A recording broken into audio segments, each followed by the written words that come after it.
नमस्कार दोस्तों, एग्जाम मित्रा YouTube channel में सभी का स्वागत है।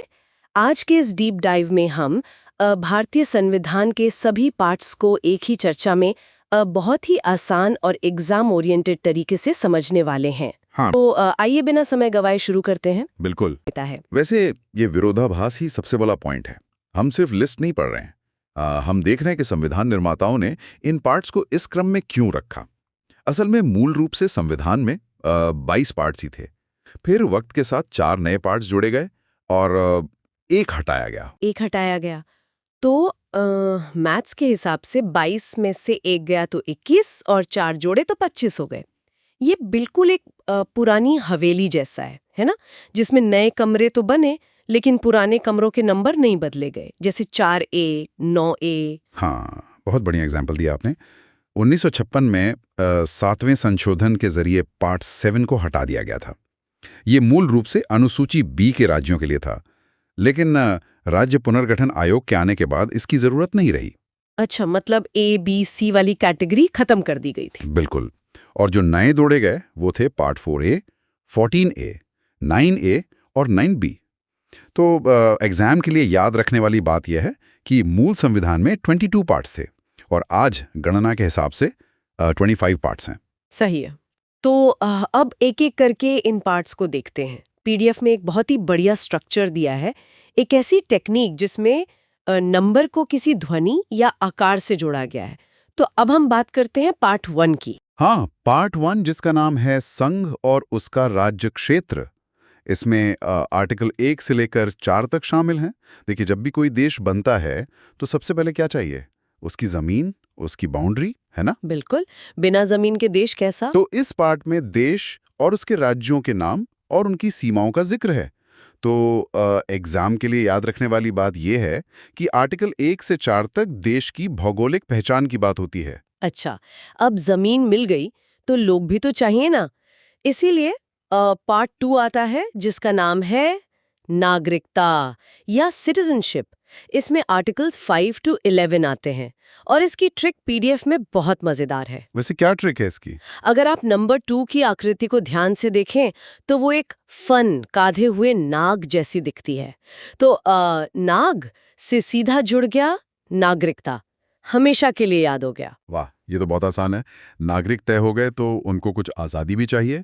तो अब हम बात करते हैं पार्ट 3 की, जो है मौलिक अधिकार या फंडामेंटल राइट्स। ये आर्टिकल 12 से 35 तक आता है। और इसकी ट्रिक भी बहुत सिंपल है। 3 से मूल अधिकार। ध्यान दे तो मूल में एक तरह से 3 की ध्वनि आती है, या इंग्लिश के M को उल्टा करें तो 3 बनता है। बिल्कुल सही। ये पार्ट नागरिकों को सरकार की असीमित शक्तियों से बचाता है। तो एग्जाम के लिए याद रखने वाली बात यह है कि पार्ट 3 को भारत का मैग्ना कार्टा भी कहा जाता है। ये अक्सर एग्जाम में पूछा जाता है। राइट। अब नागरिक हो गए, उनके अधिकार हो गए, पर सरकार कैसे चलेगी? इसके लिए आता है पार्ट 4, जिसका नाम है राज्य के नीति निर्देशक तत्व, यानी DPSP। इसमें आर्टिकल्स 36 से 51 है और ट्रिक तो और भी सीधी है। DPSP में ठीक 4 अक्षर हैं, तो पार्ट 4 हो गया। हाँ, और ये सरकार के लिए एक डायरेक्शन है कि कल्याणकारी राज्य कैसे बनाना है। एग्जाम के लिए याद रखने वाली बात यह है कि पार्ट 4 कोर्ट द्वारा लागू नहीं करवाया जा सकता। अच्छा, ये जरूरी पॉइंट है। इसके बाद एक नया कमरा आता है, पार्ट 4A, जो है मूल कर्तव्य या फंडामेंटल ड्यूटीज। ये आर्टिकल 51A में आता है। इसे 42वें संशोधन 1976 द्वारा जोड़ा गया था। पीडीएफ में ट्रिक ये है कि 4A को तेज बोले तो आवाज आती है चारा। चारा? हाँ, यानी जानवरों को चारा खिलाना हमारा कर्तव्य है। सुनने में अजीब लगता है पर दिमाग में छप जाता है। असल में हमारा दिमाग ऐसी ही अजीबोगरीब और विजुअल चीजों को जल्दी पकड़ता है। एग्जाम के लिए याद रखने वाली बात यह है कि शुरू में 10 कर्तव्य थे और बाद में एक और जोड़ा गया, तो अब 11 हैं। सही। तो ये हमारा पहला ब्लॉक पूरा हो गया। देश बना, नागरिक आए, अधिकार मिले, सरकार को निर्देश मिले और फिर कर्तव्य तय हुए। एकदम लॉजिकल सीक्वेंस है। एकदम लॉजिकल। अब सरकार का ढांचा कैसा होगा, इस पर आते हैं। अब हम बात करते हैं पार्ट 5 की, जिसका नाम है संघ सरकार यानी द यूनियन। ये सबसे बड़ा पार्ट है, आर्टिकल 52 से 151 तक। और इसकी ट्रिक यूनियन की ध्वनि से जुड़ी है। यूनियन साउंड करता है अनियन यानी प्याज जैसा, और प्याज के एंड में उन है तो 5 यानी यूनियन। बिल्कुल। इसमें राष्ट्रपति, संसद और सुप्रीम कोर्ट सब शामिल हैं। एग्जाम के लिए याद रखने वाली बात यह है कि देश की सबसे बड़ी शक्तियां पार्ट 5 में ही निहित हैं। फिर आता है पार्ट 6, जिसका नाम है राज्य सरकार। इसमें आर्टिकल्स 152 से 237 आते हैं। इसकी ट्रिक ये है कि राज्य को हमेशा छिपाया जाता है, तो 6 यानी राज्य, तो 6 से राज्य। क्या बात है। इसमें गवर्नर, विधानसभा और हाई कोर्ट्स आते हैं। एग्जाम के लिए याद रखने वाली बात यह है कि पार्ट 5 और 6 सेंटर और स्टेट के मिरर इमेज जैसे हैं। फिर पार्ट 7 तो हमने बताया कि 1956 में समाप्त हो गया था। 7 यानी समाप्त। हाँ, वो खत्म हो गया। तो आगे बढ़ते हैं पार्ट 8 की तरफ। ये है संघ राज्य क्षेत्र यानी यूनियन टेरिटरीज, आर्टिकल्स 239 से 242। और ट्रिक ये है कि संघ और राज्य जब एक साथ यानी 8 आए तो यूटी बनता है। बहुत बढ़िया ट्रिक है। एग्जाम के लिए याद रखने वाली बात यह है कि दिल्ली और पुडुचेरी जैसी जगहों का प्रशासन इसी पार्ट के तहत आता है। अच्छा, अब पार्ट 9 की सीरीज शुरू होती है, जो मेरी फेवरेट है। ये सीधे गांव और शहर की बात करती है। पार्ट 9 है पंचायत, आर्टिकल्स 243 से 243 ओ। ट्रिक बहुत मैथ्स वाली है। पंच मतलब 5 और आयत यानी रेक्टेंगल के कोने होते हैं 4, तो 5 और 4 मिलकर हुए 9। वाह। फिर पार्ट 9A है नगर पालिका, आर्टिकल्स 243P से 243ZG तक। ट्रिक है नौका यानी नौका बोट। और पार्ट 9B है सहकारी समितियां यानी कोऑपरेटिव सोसाइटीज, आर्टिकल्स 243ZH से ZT तक। इसकी ट्रिक तो ऐसी है कि कोई भूल ही नहीं सकता। नौखा से बनता है नखरे, यानी सरकारी लोगों के नखरे। नखरे। लेकिन दोस्तों, इस सीरीज के पीछे का लॉजिक बहुत डीप है। पीडीएफ में यही तो समझाया गया है। ये शक्ति का विकेंद्रीकरण यानी डिसेंट्रलाइजेशन है, टॉप से बॉटम तक। बिल्कुल, दिल्ली से गांव तक। एग्जाम के लिए याद रखने वाली बात यह है कि पार्ट 9 को 73rd और पार्ट 9A को 74th संशोधन 1992 के द्वारा संवैधानिक दर्जा दिया गया था। यह एग्जाम का सबसे रिपीटेड क्वेश्चन है। ये हुई ना काम की बात। तो सरकार और पंचायत तो बन गई, पर इनको चलाने के लिए क्या चाहिए? पैसा, व्यापार और अधिकारी। यहाँ से अगला हिस्सा शुरू होता है। अब हम बात करते हैं पार्ट 10 की। ये है अनुसूचित और जनजातीय क्षेत्र, आर्टिकल 244 और 244A। और इसकी ट्रिक क्या है? 10 को अगर हम दास पढ़ें, पहले इन वर्गों को दास समझा जाता था, पर संविधान ने इन्हें विशेष दर्जा दिया। अच्छा, एग्जाम के लिए याद रखने वाली बात यह है कि शेड्यूल 5 और 6 वाले एरिया इसी पार्ट से जुड़े हैं। इसके बाद आता है पार्ट 11, संघ और राज्यों के बीच संबंध, आर्टिकल्स 245 से 263 तक। ट्रिक है 11 यानी 11। यारों के बीच हमेशा अच्छे संबंध होने चाहिए। सेंटर और स्टेट के बीच यारी होनी चाहिए। सही कहा। अगर सेंटर और स्टेट में यारी नहीं होगी तो अगले दोनों पार्ट्स काम नहीं करेंगे। एग्जाम के लिए याद रखने वाली बात यह है कि विधायी और प्रशासनिक संबंध इसी में आते हैं।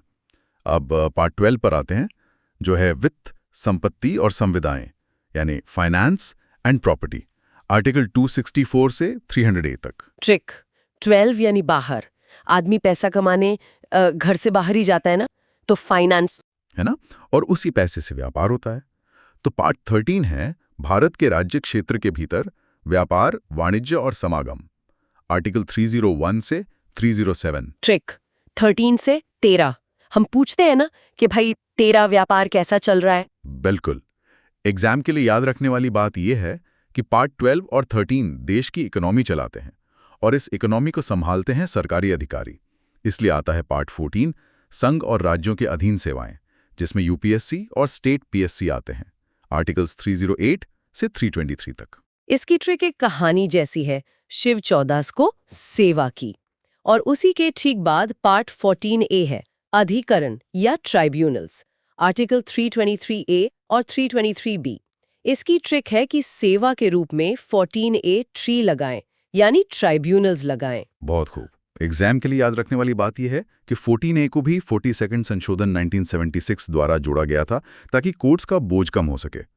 अब जब एडमिनिस्ट्रेशन सेट हो गया तो चुनाव भी तो करवाने हैं। वही तो, इसीलिए आता है पार्ट 15, निर्वाचन यानी इलेक्शंस, आर्टिकल 324 से 329A।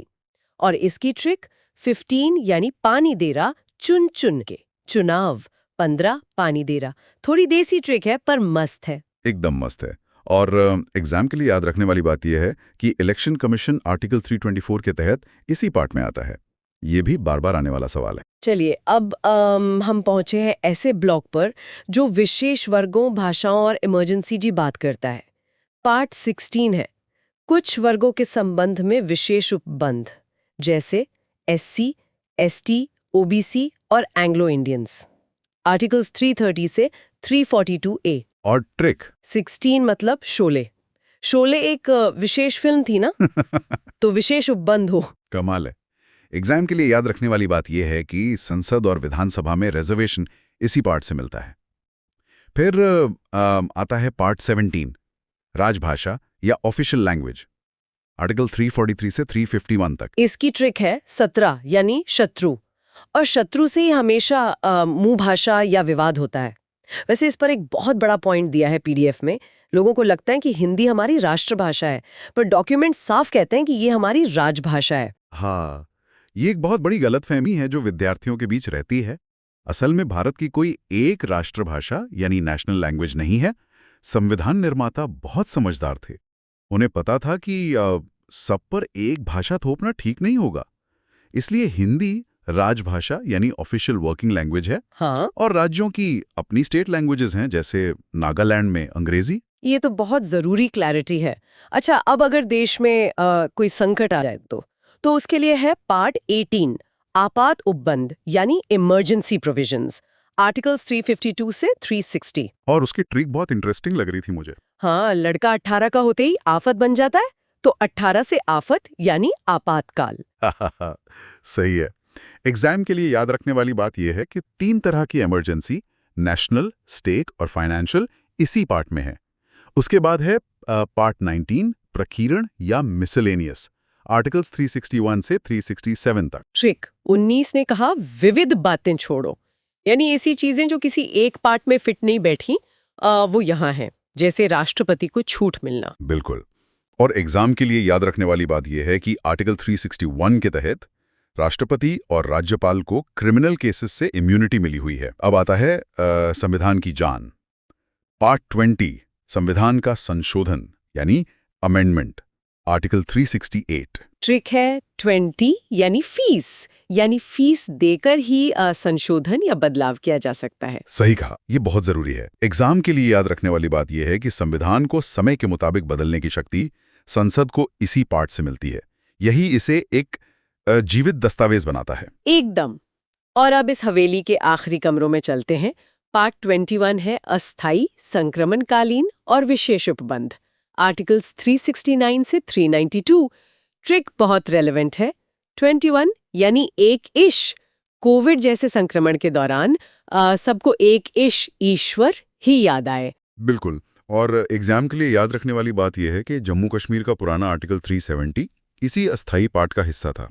और अब आखिरी पार्ट 22, संक्षिप्त नाम प्रारंभ, हिंदी में प्राधिकृत पाठ और निरसन, आर्टिकल 393 से 395 तक। इसकी ट्रिक है 22 यानी वॉइस। घर में हम छोटी वॉइस या आवाज से बच्चों का शॉर्ट नेम पुकारते हैं, तो 22 से संक्षिप्त नाम, और इस तरह हमारे सभी 22 पार्ट्स यहाँ पूरे होते हैं। हाँ, तो पूरा स्ट्रक्चर एक्सप्लेन हो गया। वैसे क्या सच में ये ट्रिक्स दिमाग में छप जाती हैं?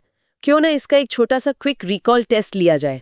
क्या आप तैयार हैं? हाँ, बिल्कुल तैयार हूँ, पूछिए। चलिए, आफत मतलब आपातकाल, तो पार्ट 18 इमरजेंसी प्रोविजंस। 11 में अच्छे संबंध, पार्ट 11 संघ और राज्यों के बीच संबंध। फीस देकर बदलाव, तो पार्ट 20 संविधान संशोधन। 10 से जनजातीय क्षेत्र, पार्ट 10। और आखिरी शिव 14 को सेवा की, पार्ट 14 सेवाएं या सर्विसेज। कमाल है, ये तो सच में काम करता है, बिना सोचे तुरंत दिमाग में आ जाता है। और दोस्तों, यही इन ट्रिक्स की पावर है।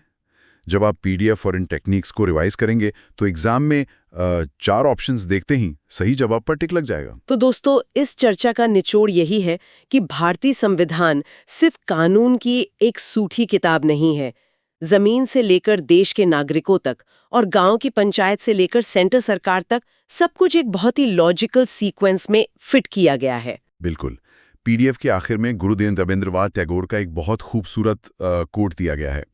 ये जो संपूर्ण ज्ञान का सागर है, मैं उसकी सिर्फ एक बूंद जान पाया। आज हमने इन पार्ट्स के जरिए जिस एक बूंद को समझा है, वो अपने आप में एक पूरा धर्म और देश चलाने का फ्रेमवर्क है। सही बात है। वैसे एक आखिरी थॉट दोस्तों के लिए, अगर आज के डिजिटल दौर में संविधान में कोई नया पार्ट जैसे पार्ट 23 जोड़ना पड़े, तो वो क्या होगा? क्या वो डेटा प्राइवेसी के लिए होगा या आर्टिफिशियल इंटेलिजेंस के नियम के लिए? ये सोचने वाली बात है। वाह, ये तो बहुत ही थॉट प्रोवोकिंग सवाल है। दोस्तों, आपका इस पर क्या विचार है, हमें कमेंट करके ज़रूर बताएं। तो मुझे उम्मीद है कि भारतीय संविधान के सभी पार्ट्स आपको अच्छे से समझ में आ गए होंगे। हाँ, और अगर आपको ये वीडियो थोड़ी सी भी पसंद आई हो, तो वीडियो को लाइक करें और अपने साथी विद्यार्थियों के साथ ज़रूर शेयर करें। बिल्कुल। ऐसे ही नए टॉपिक्स और डीप डाइव्स के साथ हम फिर मिलेंगे। तब तक के लिए जय हिंद। जय हिंद।